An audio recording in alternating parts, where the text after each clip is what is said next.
¿Qué tal? Muy bienvenidos a todos al curso de dificultades en el aprendizaje, donde abordaremos los siguientes contenidos: la dificultad en su definición, las causas de la problemática del aprendizaje, las características de cada problemática, los estilos de aprendizaje, las matrices de aprendizaje, las estrategias didácticas y por último, un estudio de caso.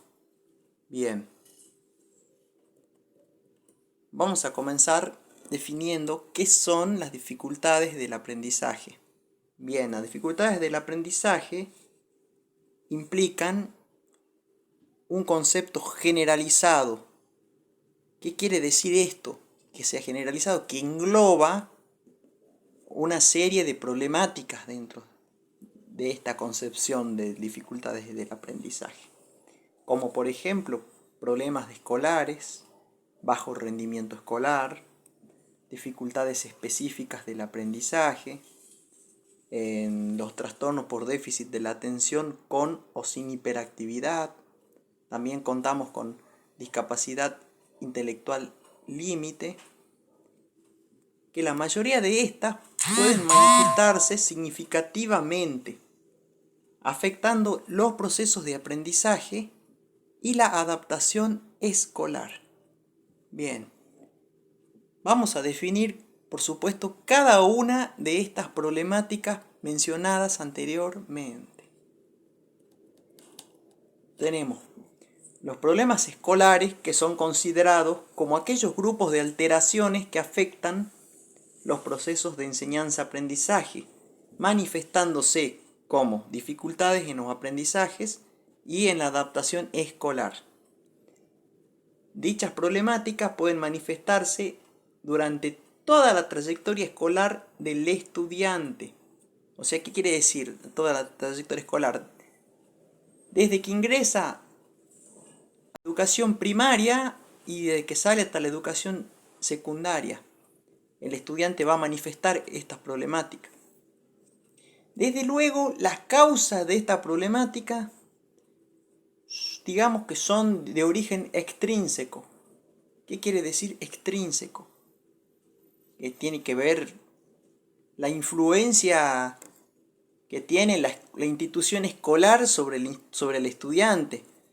Si las instrucciones educativas o los procesos de enseñanza fueron inadecuados, no cumplían con la expectativa de aprendizaje del estudiante, con el estilo de aprendizaje, todo eso, digamos que tiene que ver con lo que estoy diciendo. Esto interfiere en la adaptación del estudiante a las exigencias de los procesos de enseñanza-aprendizaje. Los problemas de aprendizaje se caracterizan por ser inespecíficos, limitados en el tiempo, en el área y los contenidos. Pueden manifestarse durante el transcurso escolar, como dijimos, en los últimos cursos de la educación primaria. Estos trastornos no son trastornos graves, se tratan más bien de trastornos leves. Los problemas escolares, entonces, pueden aparecer vinculados a contenidos y a materias concretas. Se puede dar, por ejemplo, que el niño le cueste o tenga mucha dificultad en el aprendizaje de las matemáticas. Por ejemplo, en la adquisición de las tablas de multiplicar, en la adquisición del conocimiento.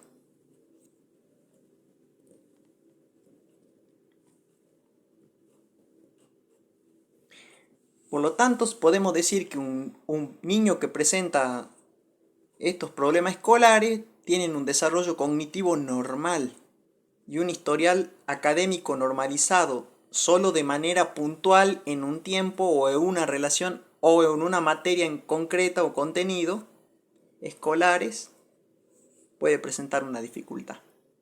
Un ejemplo muy frecuente lo constituyen los alumnos que tienen problemas para aprender solo determinados contenidos de matemáticas o lengua, o que manifiestan un rechazo generalizado hacia las mismas.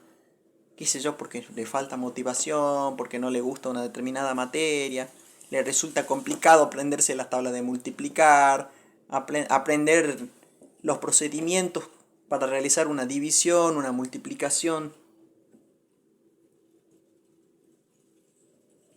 Por ejemplo, los problemas escolares afectan de modo leve y puntual en el aprendizaje de conocimiento, ¿no? Como habíamos dicho. Hablamos también, ejemplos de estrategias de comprensión lectora, de composición escrita, de solución de problemas o algoritmos. Ahí pueden presentar problemas específicos.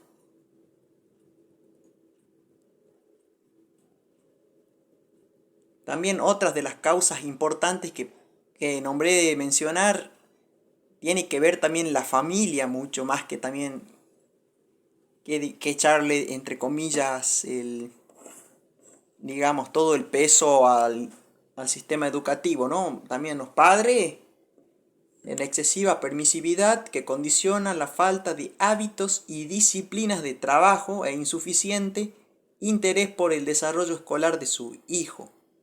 En ocasiones se deriva la responsabilidad hacia la escuela, a los profesores extraescolares de apoyo. Hay primacía de valores y objetivos en la contradicción con lo que se sustenta y se enseña en la escuela. Cuando los padres por ahí no están de acuerdo con lo que el docente enseña, la forma en cómo lo enseña, bueno. O les delega la responsabilidad en su totalidad a la escuela. Ahí también sucede.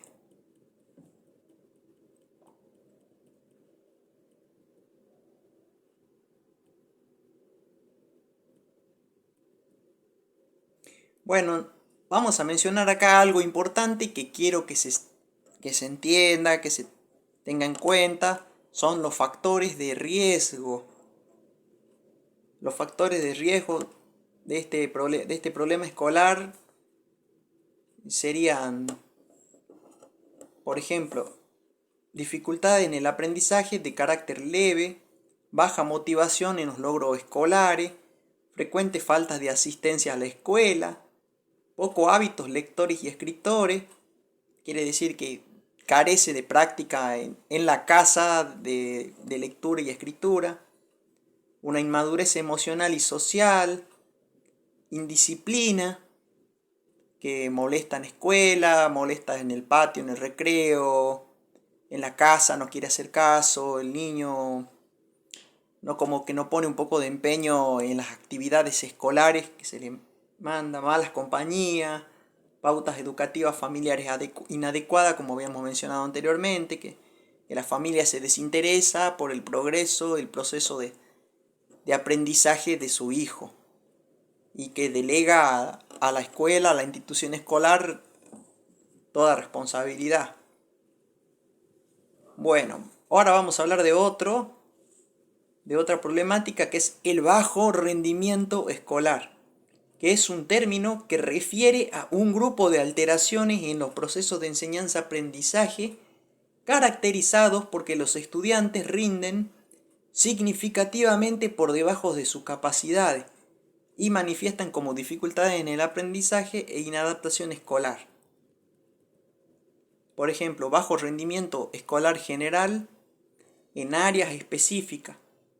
Existen graves lagunas de conocimiento, o sea, las lagunas mentales, incluso las llamadas habilidades instrumentales y la inadaptación escolar.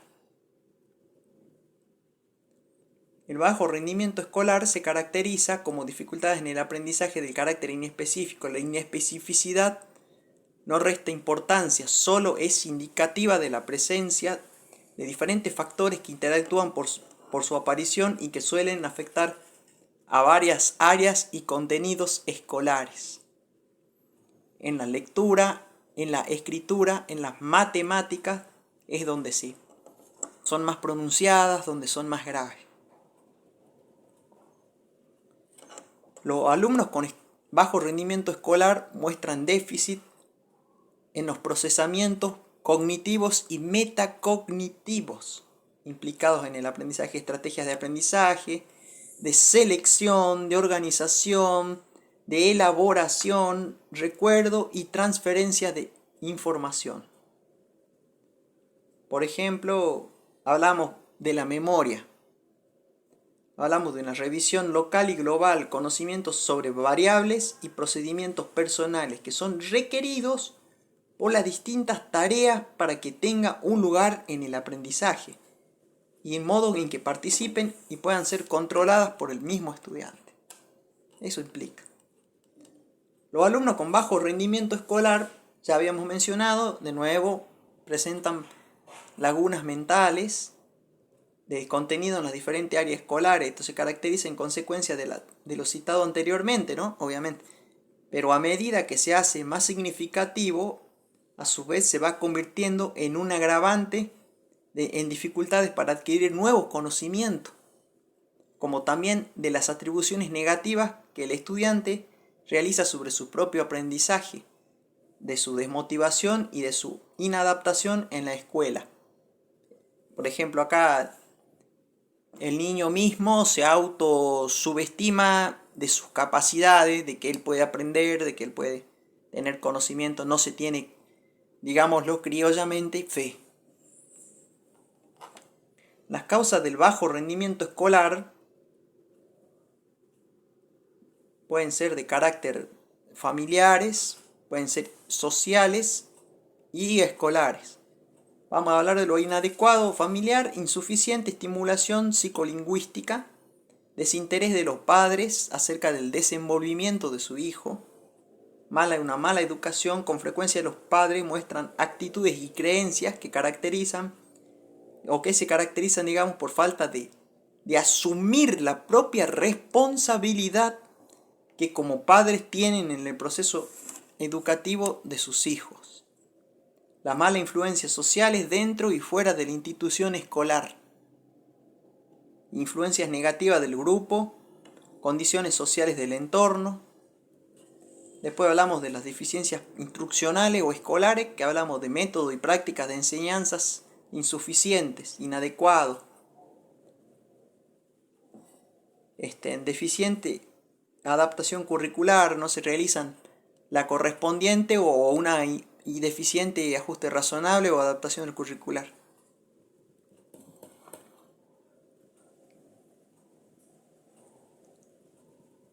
Bueno, ahora vamos a hablar de lo que son las dificultades específicas del aprendizaje. Esta hace referencia a trastornos que se manifiestan significativamente en la adquisición de la lectura, la escritura y de los procesos aritméticos o matemáticos, ya sea el cálculo, el razonamiento matemático. Se presentan antes de la adolescencia y durante el transcurso de los procesos educativos intencionales de enseñanza-aprendizaje, formales e informales, escolares y no escolares, en los que intervienen en el logro del aprendizaje y qué propósito fundamental de tales procesos. Estos trastornos son de carácter intrínseco, son de causas intrínsecas. ¿Qué quiere decir intrínsecas? Debido a una disfunción neurológica en el estudiante, que provoca un retraso en el desarrollo de las funciones psicolingüísticas y psicológicas. Hablamos de procesos perceptivos, psicolingüísticos, memorias de trabajo y estrategias de aprendizaje, y la metacognición se encuentran afectadas en esta dificultad, en esta problemática. Las dificultades específicas del aprendizaje se caracterizan por retraso en el desarrollo neurolingüístico. Afectan en el área del hemisferio izquierdo del cerebro, que ocupan del procesamiento verbal, el área del hemisferio derecho del cerebro, que se encarga del procesamiento no verbal, y la área del lóbulo frontal y prefrontal, que se ocupa del procesamiento ejecutivo, es decir, de las funciones de control y de coordinación. Bueno, estos condicionan el desarrollo de los procesos, funciones y procedimientos perceptivos y psicológicos implicados en los aprendizajes básicos. Procesos perceptivos y psicolingüísticos, ¿no? Percepción de estímulos visuales, auditivos, discriminación de estímulos visuales relevantes, inhibición de estímulos irrelevantes para la tarea, procesos ya relacionados con la atención, ya sea selectiva, sostenida y dividida. Hablamos también de un desarrollo fonológico. Hablamos de los conocimientos y de la conciencia fonológica. Habilidades de reproducción y segmentación de sonidos y mediación del habla. Hablamos de la automatización de los procesos de identificación y reconocimiento de estímulos.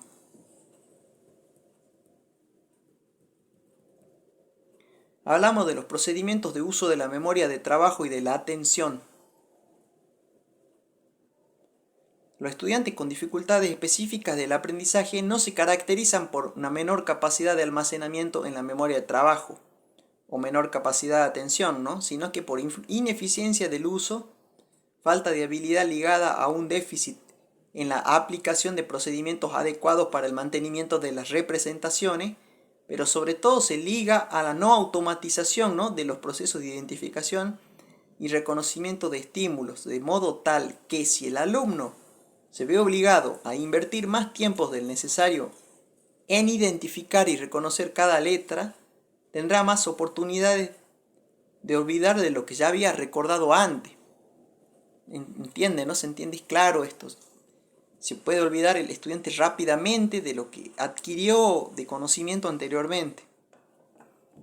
Bueno, hablamos de estrategias de aprendizaje y metacognición. Los alumnos con dificultades específicas del aprendizaje se caracterizan por su ineficiencia en la aplicación oportuna de procedimientos que facilitan el aprendizaje. Y son estrategias de selección, organización, elaboración, planificación, revisión, transferencia y recuerdo de la información. Hablamos de la metacognición, de los procedimientos mentales eficaces, procedimiento ejecutivo de autorregulación y motivación. Esos son los procedimientos metacognitivos.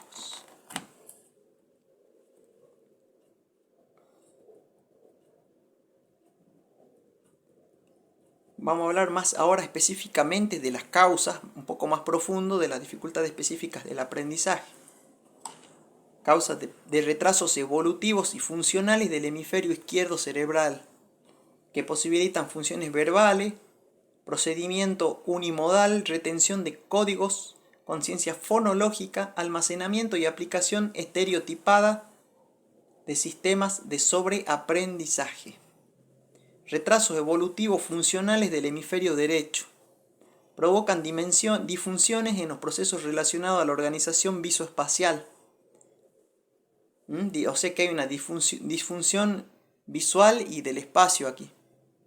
Reconocimiento visual, orientación espacial, información verbal y táctil, discriminación, figura fondo, organización no verbal, razonamiento no verbal, coordinación visomanual, procesamiento intermodal, integración de la información, manejo de la información compleja y novedosa. Hablamos de retrasos evolutivos y funcionales del lóbulo frontal y el córtex prefrontal, que provocan disfunciones en las actividades relacionadas con el procesamiento de la información en la memoria a largo plazo.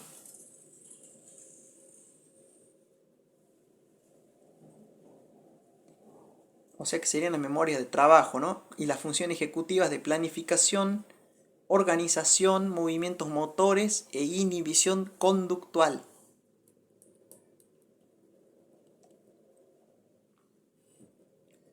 Después tenemos los tipos de dificultades de aprendizaje, los importantes. Tenemos en la lectura, tenemos la dislexia, la alexia, la hiperlexia. En la escritura tenemos disgrafía, disortografía, y en el cálculo tenemos la discalculia como trastorno.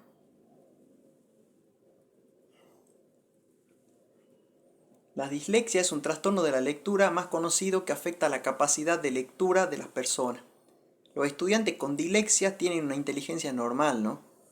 Pero leen en niveles significativamente bajo de lo esperado, o sea que no llegan a leer con fluidez conforme a la edad que tiene y bueno, y a la adquisición de lectura que tendría que tener. Las personas con dislexia tienen dificultades para pronunciar palabras, comprender palabras escritas y nombrar objetos con rapidez. La alexia. La mayoría de los problemas de lectura están presentes desde el momento en que el niño aprende a leer. Algunas personas pierden esa capacidad de leer después de un derrame cerebral o una lesión en el área del cerebro relacionada con la lectura. Después tenemos la hiperlexia, es donde las personas poseen trastornos de habilidades de lecturas avanzadas ya. Pueden tener problemas para entender lo que leen o hablan en voz alta. También pueden tener problemas cognitivos o sociales. En la escritura vamos a hablar de la disgrafía, que es un trastorno de la escritura que afecta de forma o al contenido y manifiesta en los niños que no presentan problemas intelectuales, neurológicos, sensoriales, motores, afectivos o sociales. Como características disgráficas se indican dos tipos de síntomas: los denominados signos secundarios globales, que comprenden una postura inadecuada, soporte incorrecto de instrumento, lápiz, bolígrafo, mala prensión de los mismos, velocidad de la escritura excesivamente rápida o lenta. Por otra parte, los síntomas específicos ponen en su atención elementos del grafismo como gran tamaño de letras inclinadas, deformes, excesivo espacio de letras, enlaces indebidos entre grafemas, letras incorregibles o irreconocibles, indefinida, texto de difícil comprensión. La disortografía es un trastorno que se trata de errores de ortografía en el estudiante. Cuando la disortografía aparece como un déficit específico, una ausencia de un trastorno específico de la lectura, no siendo explicada su causa por un bajo nivel intelectual ni problema de agudeza visual o escolarización inadecuada, se denomina trastorno específico de la ortografía, es lo que mencionábamos. Esto se manifiesta ¿por qué? Por una omisión de una letra o confusión de artículos, plurales o acentos. Se considera grave cuando existen dificultades relacionadas con la correspondencia fonema-grafema y aparecen errores de omisión, confusión, cambios de letras, sílabas, palabras, adiciones y sustituciones de letra. Acá ya se está produciendo notoriamente errores de ortografía. Por último, de los trastornos específicos del aprendizaje tenemos la discalculia, que es una dificultad específica en la adquisición de los conocimientos matemáticos, como el cálculo y el razonamiento lógico matemático. Esto se debe a que el niño no entiende la correspondencia entre dígito y la cantidad, la correspondencia entre lo concreto, que es la cantidad, y lo abstracto, que es el símbolo. Es un paso que el niño con discalculia se ve incapaz de comprender y de interpretar.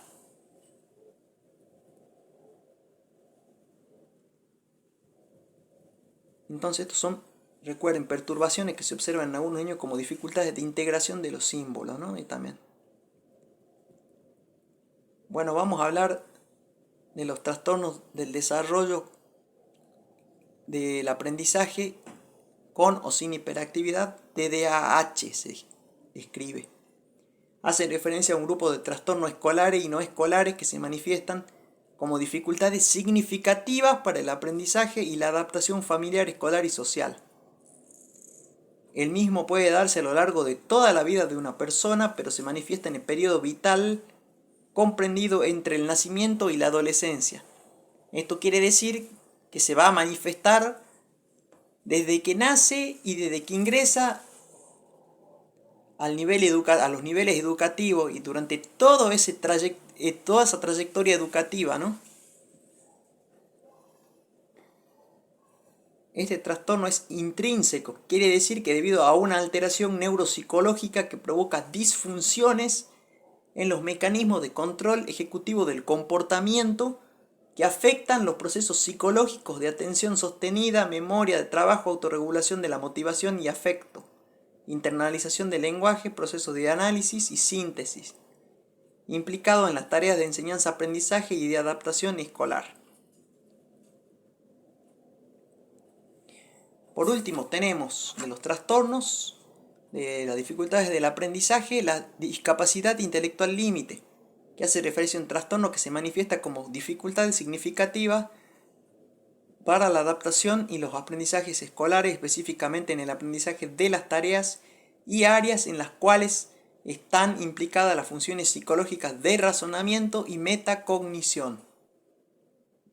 La misma puede presentarse desde que nace y a lo largo de toda la vida.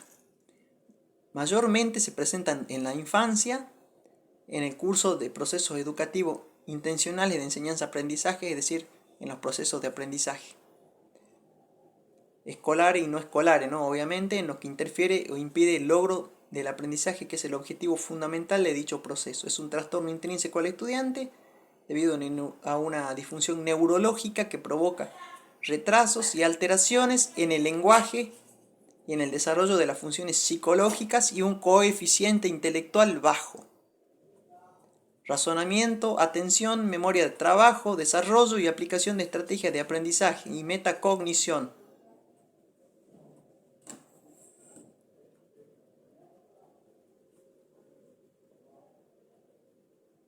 Bueno, ahora vamos a hablar en otra parte en otro apartado del módulo, que son los estilos del aprendizaje, ¿no? Bueno, son formas diferentes de enfrentarse a las tareas cognitivas, gozando de estabilidad y consistencia en el comportamiento de los individuos cuando atienden e instrumentan la información, y son los siguientes. El estilo visual: predomina la memoria visual, facilitando el pensamiento espacial, ya que se piensa en imágenes y puede traer a la mente mucha información. Por eso el estudiante que utiliza el sistema de representación visual tiene más facilidad para absorber grandes cantidades de información rápidamente. La capacidad de abstracción está directamente relacionada con la capacidad de visualizar, como así también la capacidad de planificar. Tenemos el estilo auditivo, donde las personas tienen facilidad para emplear el canal de la audición para adquirir conocimiento. En cuanto recordamos, utilizamos el sistema de representación auditivo, lo hacemos de manera secuencial y ordenada. Quiere decir que el estudiante necesita escuchar mentalmente lo estudiado paso por paso. Por ello no puede olvidarse ni una sola palabra, porque no sabe seguir. Sería como cortar una cinta, una grabación. Sería como cortar esto como una cinta, como cortar la grabación de una cinta. Por eso necesita usar bien la memoria auditiva. Vamos hablando ahora del estilo cinético, que es propio de aquellas personas con pensamiento motor, esto quiere decir el tacto. La asocia a sensaciones, también movimientos del cuerpo, aprende utilizando el sistema cinético, que es lento. Utiliza cualquiera de los otros sistemas también, si es visual, auditivo, pero el aprendizaje cinético es el más profundo, acá es el que más predomina, digamos. Por lo que el estudiante aprende con su cuerpo, es decir, con su memoria muscular. ¿Y esto qué permite la memoria muscular y los movimientos asociativos? Que no se olvide lo que ha adquirido.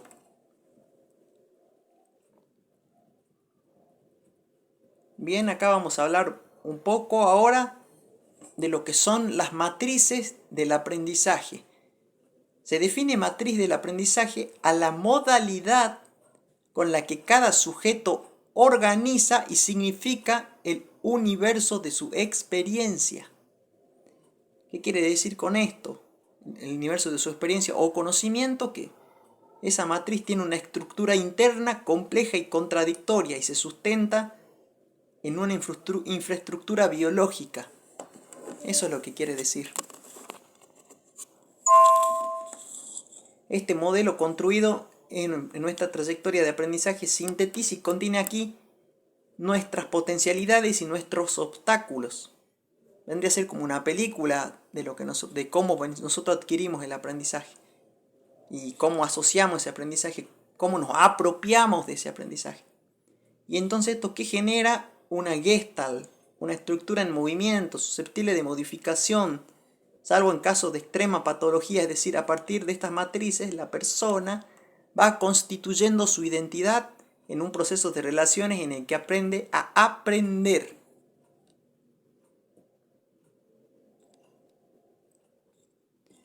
Ahora vamos a ver cómo se constituyen las matrices del aprendizaje. Estas se forman en diferentes niveles de organización que se retroalimentan dinámica y permanentemente en la manera de bucle recesivo o recursivo, por lo que no son secuenciales. Ana Quiroga, la autora Ana Quiroga y Jorge Vizca lo clasifican de la siguiente forma: protoaprendizaje, deuteroaprendizaje y después de manera mixta.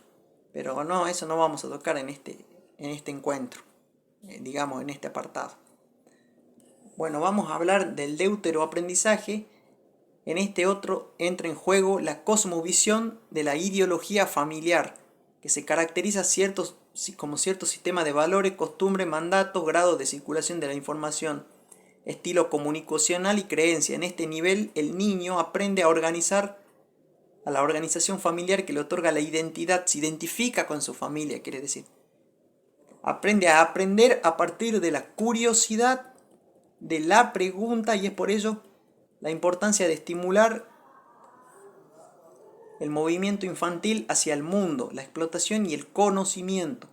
En realidad, en el conocer, el placer del contacto y la apropiación en los primeros aprendizajes, en el que el objeto de conocimiento es el propio cuerpo, en relación con el cuerpo de la madre, y esas formas de significar emocionalmente, negativo o positivamente, en el placer aparecen desde los primeros tiempos de vida. Es cuando se produce en lo que se llama el complejo de Edipo.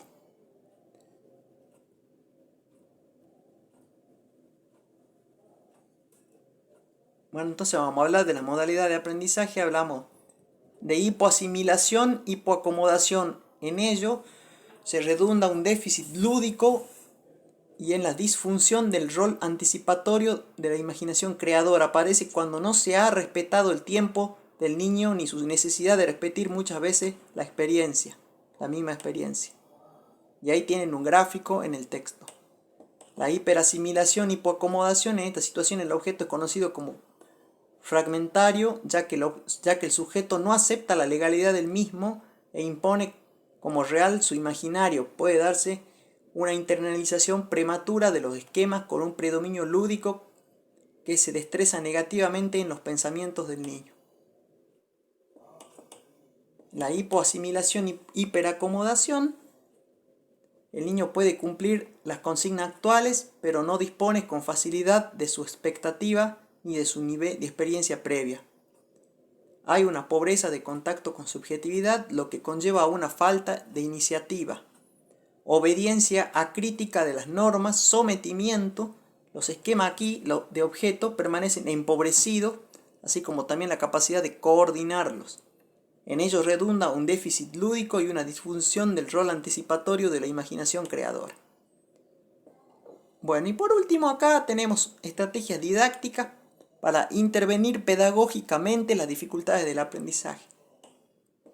Van a encontrar acá juegos, estrategias de fácil lectura, que ustedes ya saben que cualquier duda o consulta que tengan acerca del tema lo pueden realizar en el grupo de WhatsApp. Quiero desearles a todos ustedes que tengan muy buenas noches y hasta pronto.